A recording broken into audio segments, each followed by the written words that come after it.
নমস্কার বন্ধুরা, my village family cooking চ্যানেলে আপনাদের প্রত্যেককেই স্বাগত জানাই।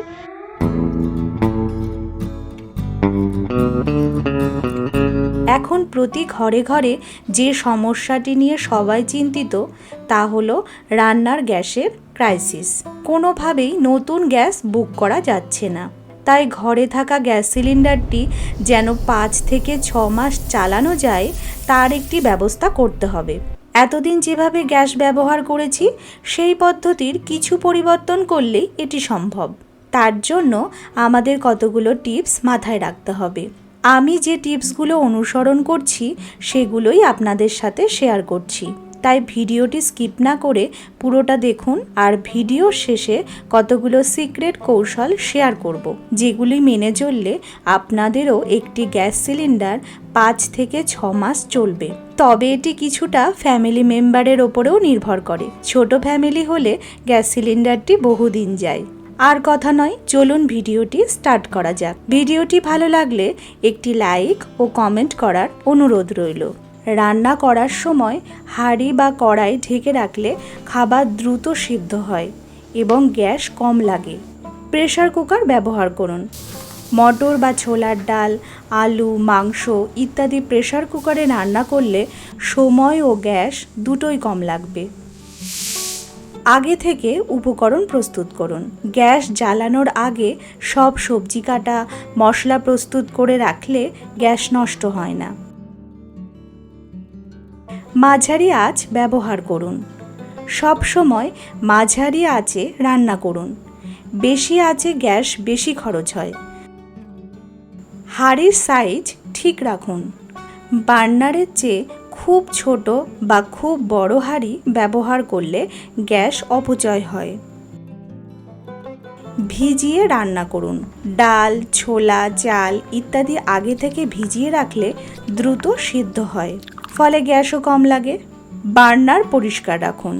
বার্নার ময়লা হলে আগুন ঠিকভাবে জ্বলে না, ফলে গ্যাস বেশি লাগে। গ্যাস লিক আছে কিনা দেখুন। চুলা বা পাইপে গ্যাস লিক থাকলে গ্যাস নষ্ট হয় এবং বিপদও হতে পারে। ফ্রিজের খাবার আগে বের করুন। ফ্রিজ থেকে আগে বের করে রাখা খাবার সরাসরি গরম না করে একটু স্বাভাবিক তাপমাত্রায় আসতে দিন। আপনারা যেহেতু এতক্ষণ ধরে ভিডিওটি দেখছেন, তাই বোনাস পয়েন্ট হিসেবে আরো একটি পয়েন্ট বলে দিচ্ছি। ছোট বার্নার ব্যবহার করুন। ছোট হাঁড়ির জন্য ছোট বার্নার ব্যবহার করলে গ্যাস কম খরচ হয়। যথা অল্প পরিমাণে ভাত রান্না বা চা ও কফি তৈরির সময় সর্বদাই ছোট বার্নার ব্যবহার করতে হবে। এবার সেই সিক্রেট কৌশলগুলি শেয়ার করছি। যে রান্নাগুলি গ্যাস ছাড়া সম্ভব নয়, কেবলমাত্র সেইগুলিই গ্যাসে করুন, আর বাকিগুলো এর বিকল্প পদ্ধতিতে রান্না করুন। এই বিকল্প পদগুলি হলো: প্রথমেই নাম আসে ইন্ডাকশন কুকার। ইন্ডাকশন কুকার বিদ্যুৎ দিয়ে কাজ করে, খুব দ্রুত গরম হয়, গ্যাস লাগে না, অনেক সময় গ্যাসের চেয়ে কম খরচ হয়। ইলেকট্রিক রাইস কুকার, এতে শুধু ভাত নয়, ডাল, খিচুড়ি, সবজি ইত্যাদিও রান্না করা যায়। মাইক্রোওয়েভ ওভেন, খাবার গরম করা, সহজ কিছু রান্না করা, খুব দ্রুত কাজ শেষ করা যায়। সোলার কুকার, দেখুন এই আমাদের সোলার কুকার।